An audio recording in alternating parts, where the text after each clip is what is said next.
नमस्कार दोस्तों, easy news में आप सभी का स्वागत है। सबसे पहले तो आप सभी से ये कहना है कि जो भी इस चैनल पे नए हैं वो इस चैनल को सब्सक्राइब कर ले।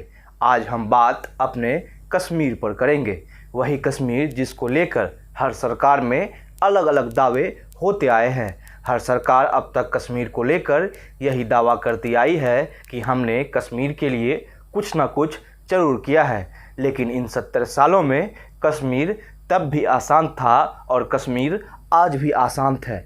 हम कश्मीर को आसान क्यों कह रहे हैं, इसके पीछे बहुत सारे कारण हैं। लेकिन आप 5 अगस्त 2019 को याद कीजिए, जब पार्लियामेंट में धारा 370 हटाने को लेकर बहस चल रही थी और उस समय पार्लियामेंट में क्या क्या बातें हो रही थी। अगर आपको याद नहीं है तो मैं आपको कुछ बातें याद दिलाता हूँ। उस समय कश्मीर को लेकर पार्लियामेंट में ये कहा जा रहा था कि हम कश्मीर के लिए जान ले भी सकते हैं और कश्मीर के लिए जान दे भी सकते हैं।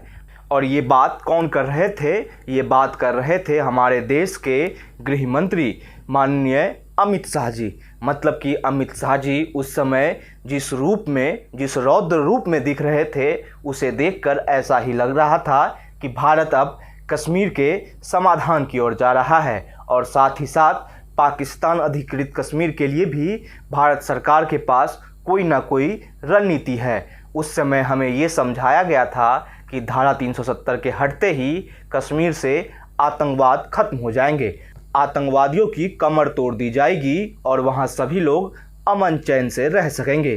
कश्मीर में कितना अमन चैन कायम हुआ है, कश्मीर के लोग कितने सुख शांति से अपने जीवन बिता रहे हैं, इस पर ही आज हम आपको कुछ बताना चाहते हैं। दरअसल धारा 370 हटने के बाद एक बात कश्मीर में ये हुई है जिसे हमें और आपको सबको मानना होगा कि कश्मीर में पत्थरबाजी कम हो गई है।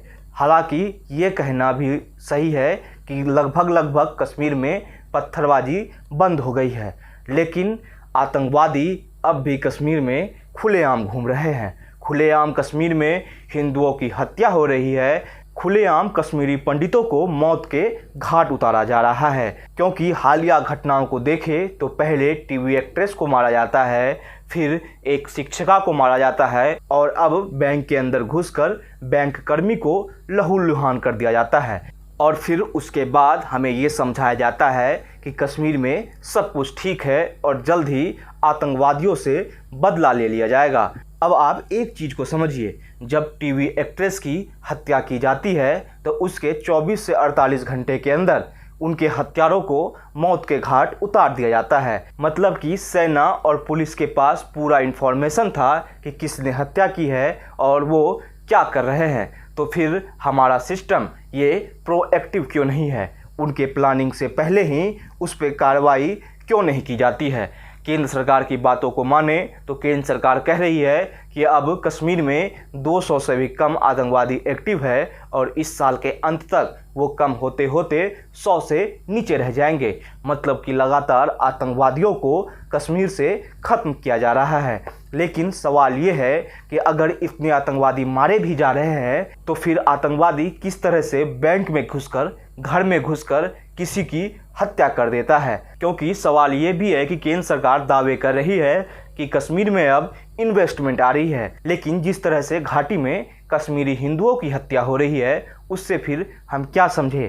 क्या इन्वेस्टमेंट सिर्फ जम्मू के लिए होगा या फिर कश्मीर के लिए भी भारत सरकार के पास कुछ प्लान है? क्योंकि जिस तरह से आतंकवादी फिर से अपना सर उठा रहे हैं उसके लिए कोई ना कोई ठोस रणनीति बनानी होगी। सवाल ये भी पूछा जाएगा, क्या धारा 370 कश्मीर से पत्थरबाजी खत्म करने के लिए हटाई गई थी या फिर आतंकवाद को खत्म करने के लिए? पत्थरबाजी तो कश्मीर से खत्म हो गई है, लेकिन आखिर आतंकवाद कब खत्म होगा? ये बड़ा सवाल है और इस पर हमें और भारत सरकार को सोचना ही होगा। ये वीडियो आपको कैसा लगा हमें ज़रूर बताइएगा। साथ ही साथ इस वीडियो को लाइक और शेयर करना ना भूले और जाते जाते इस चैनल को सब्सक्राइब कर ले।